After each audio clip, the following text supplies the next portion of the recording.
Itong ampalaya ko, kasabay ito sa, mas una pa ito kaysa okra. Ayun.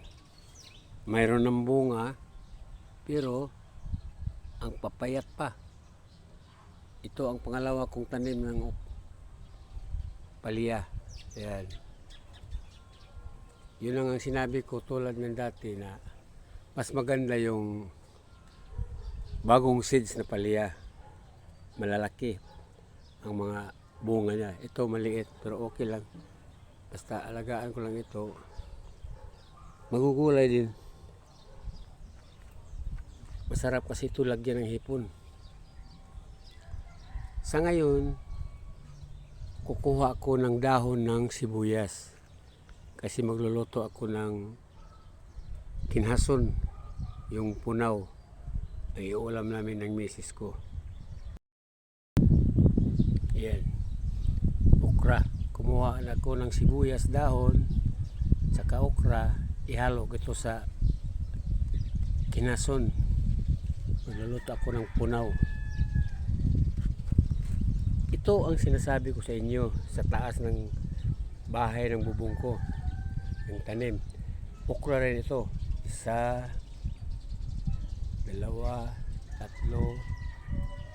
5, 6, 7, 8, 9, 10.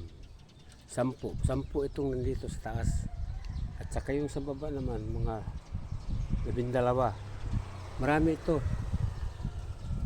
Yan ang sabihin ko sa inyo na malalaman nyo kapag sinusunod nyo ito kung kailan nyo malalaman na may bunga, ilang buwan o ilang araw. Yan malalaman nyo. At kung magsunod kayo sa garden ko, ito, yan. At saka yung tanglad ko, bago yan, tinanim. Yung luma, ayan, parang mamamatay na yata. At saka ito naman kapayas ko, ninanakaw. Pero okay lang sa akin yun, kasi nangangailangan eh. Ayan.